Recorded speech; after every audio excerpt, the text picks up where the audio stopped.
safe. What is the level of risk this industry is facing? As you very correctly mentioned, especially as far as our country is concerned, the gems in our country are very famous, and as it was explained during that initial speeches also, and even in very even in one speech it was said that the even in England, so in very important moments, the gems in our country are used. And as when you ask about safety, it's not completely safe because with the introduction of some relaxation of rules for the foreigners to come to Sri Lanka, and there is a possibility for many parties to use this industry for this money laundering. So that's why it is important to take measures, even though according to this national risk assessment, the risk related to this money laundering and risk financing is considered as moderate currently, but it can increase, especially due to this various other reasons. The parties, those who are entering to the country from various other countries, can engage in transaction which can lead to money laundering. So therefore, it's necessary to take these measures continuously to prevent that. Absolutely. And since we find precious stones in our country and also in this city, and speaking of money laundering, speaking of trading these, sometimes this could also happen without the knowledge of the person as well. It's not purely with intentions of money laundering, but also sometimes unknowingly that this actually is not the correct way to do it. So maybe like programs of this nature, discussions of this nature will bring awareness to all the people who are interested in getting into this as well. So taking a look at the technical side of this and legislative point of view, what are the legislation and regulations governing the AML CFT compliance in relation to gem and jewelry sector? As you very correctly mentioned, that is the whole purpose of the effort taken by these regulators. As you very correctly mentioned, many parties, they are not aware about the requirements. So that's why these the regulators, the Financial Intelligence Unit of the Central Bank and the National Gem and Jewellery Authority, so they jointly take various measures to enhance the awareness of the relevant parties in order to avoid this. And so as you asked about these legislative measures, so there are a number of acts that we use to take measures to prevent this money laundering. Most importantly, the Prevention of Money Laundering Act. So that include various measures that should be taken by various parties, especially important for the dealers, so that they do the transaction with proper understanding. So as you mentioned, they may not have the intention to engage in any illegal or transactions, but unknowingly there is the possibility. So that's why it is important to enhance the awareness. And so according to the Prevention of Money Laundering Act, in addition to that, other international standards like the Financial Transaction Reporting Act and some rules applicable to especially to this sector, this designated non-finance businesses and professions. There are certain rules issued by the Financial Intelligence Unit. So these legislative measures make effort to enhance the awareness and the proper measures that should be taken by various parties to prevent money laundering. Absolutely. But who are covered under the said legal framework might be a question many people have in mind. Yeah, actually the dealers in precious metals and precious and precious stones are covered by Gem and Jewellery Act. So also covered by various these legislative measures. So these especially as I mentioned earlier, these designated non-finance businesses and professions, the sectors relating to this this category, so they are covered by these measures. What are the AML CFT compliance requirements applicable for the dealers in precious metals and precious and semi-precious stones in our country? Okay, that's a very important part. Actually, the Financial Intelligence Unit of the Central Bank and the National Gem and Jewellery Authority. So they make various efforts to enhance the awareness among the parties, so that they know properly what are the measures that should be taken, and especially those who engage in this business. It is important to appoint compliance officer, once they appoint the compliance officer, that should be informed to the Financial Intelligence Unit. And in addition to that, continuously, the staff, the other employees of these dealers, everyone should be educated relating to this money laundering and terrorist financing requirements to prevent these activities. So it is important to important to enhance the awareness. Therefore, the dealers should continuously conduct the training sessions for their employees, so that they do the transaction with proper understanding, proper knowledge, so in order to prevent these money laundering activities.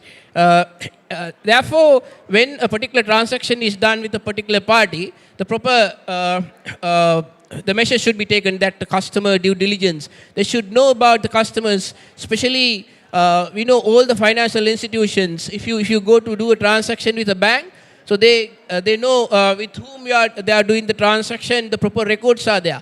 So accordingly, the dealers of this sector also should conduct this customer due diligence, and whenever there are transactions which can lead to any suspicions, it is necessary to report this suspicious transaction to the Financial Intelligence Unit, because actually it is a duty of everyone, because especially those who engage in this illegal money laundering activities, they use this money not for good things, so that can lead to many other social problems also.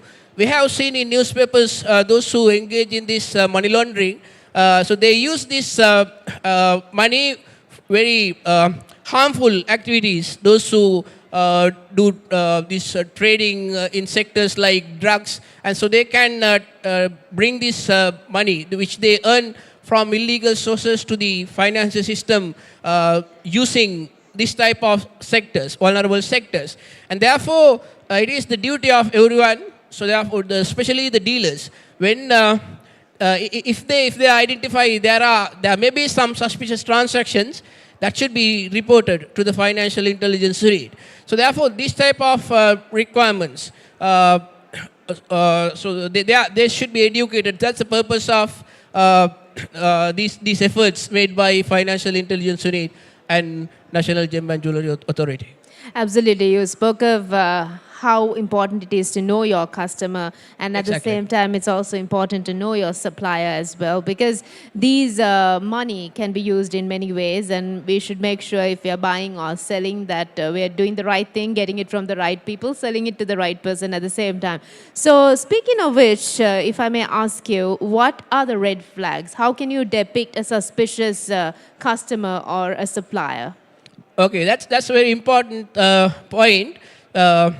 As I mentioned earlier, so due to the inherent nature of this industry, especially when there are transactions for very high value transactions, it is important for the dealers to be very, very careful when they do the transactions.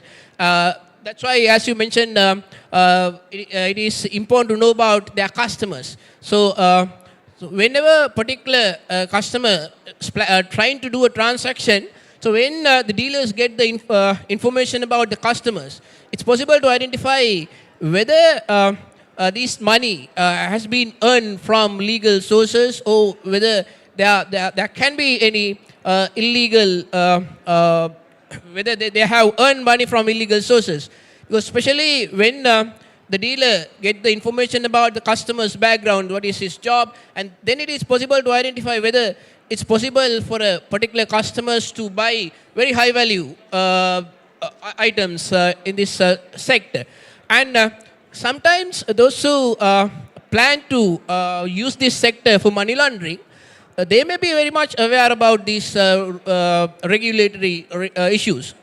Therefore, in order to avoid these requirements, because there's a threshold that any transaction above $15,000, so the dealers should take all the information about the customer. So if a particular party knows about it, so then he can enter into transaction less than this value.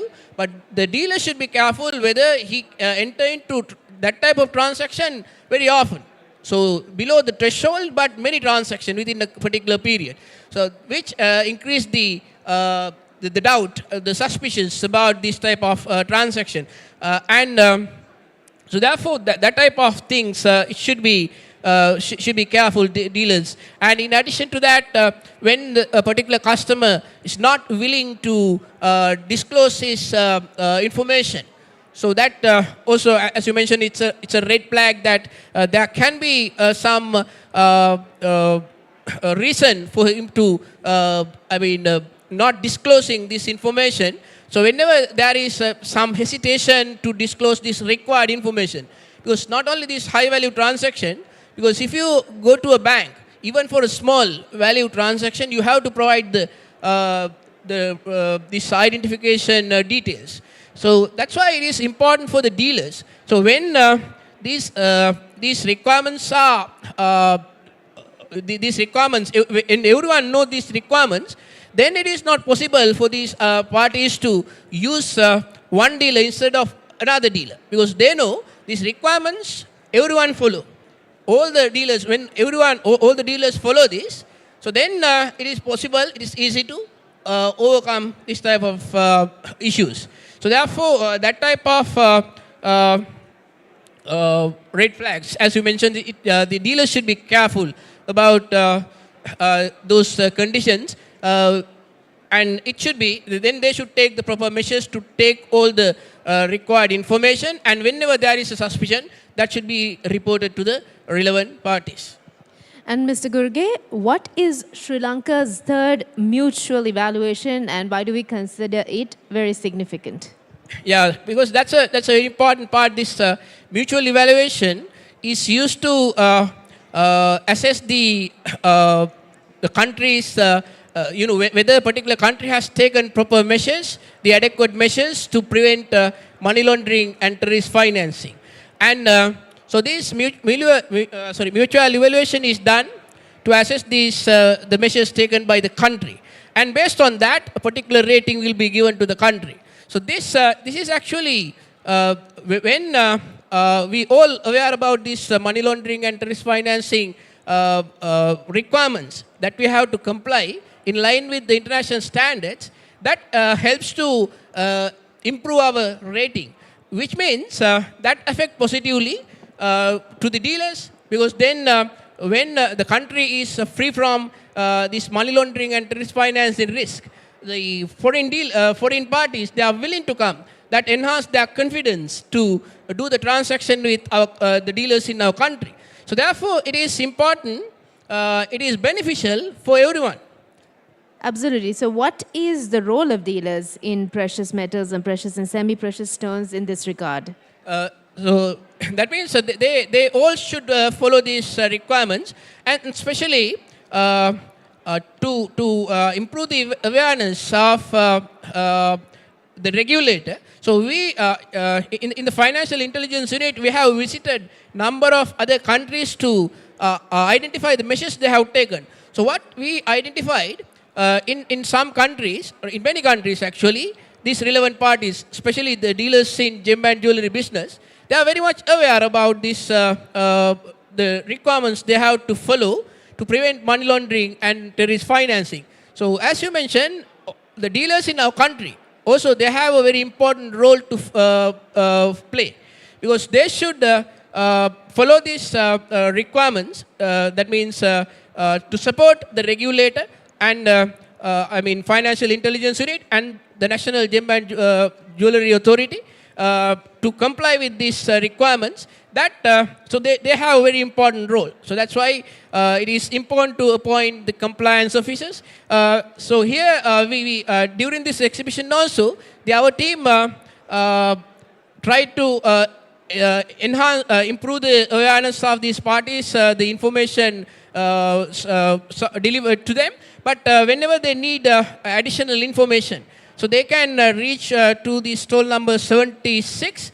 And so during this, the next 2 days also, any information, so they can provide to the stall number 76, the National Gem and Jewellery Authority, also there. So therefore, and in addition to that, for any requirements, they can always contact the Financial Intelligence Unit. So we are willing to provide information because the purpose is to enhance their awareness. So in order to face this mutual evaluation very well, so that the rating will be improved and the entire country will get the benefit. Yes, of course. And I think this industry plays a pivotal role in bringing in a lot of foreign exchange into the country as well. So I guess doing it the right way and doing it with a lot of sense will further enhance the mutual relationship we have with other countries in terms of exchanging precious stones. So thank you so much, Mr. Sanjeeva Guruge, for being a part of this very important session. Thank you. Thank you so much. We were in conversation with Mr. Sanjeeva Guruge, Deputy Director, Financial Intelligence Unit of Sri Lanka. So we do have many awareness sessions like this throughout the exhibition. So this is a quick reminder that the exhibition is open for you until the 17th, that is for the next 2 days. And we will continue to do a lot of awareness campaigns. And if you need further information, as Mr. Sanjeeva Guruge just mentioned, you can visit the stall number 71 for more information. That is the FIU stall. 76, I beg your pardon. So you can visit the stall and get more information from the stall. And for those of you who have just visited, do explore the 80+ stalls at the exhibition. And if you have not visited yet, those of you who are watching online, you can pay a visit to the Gem City. Thank you so much.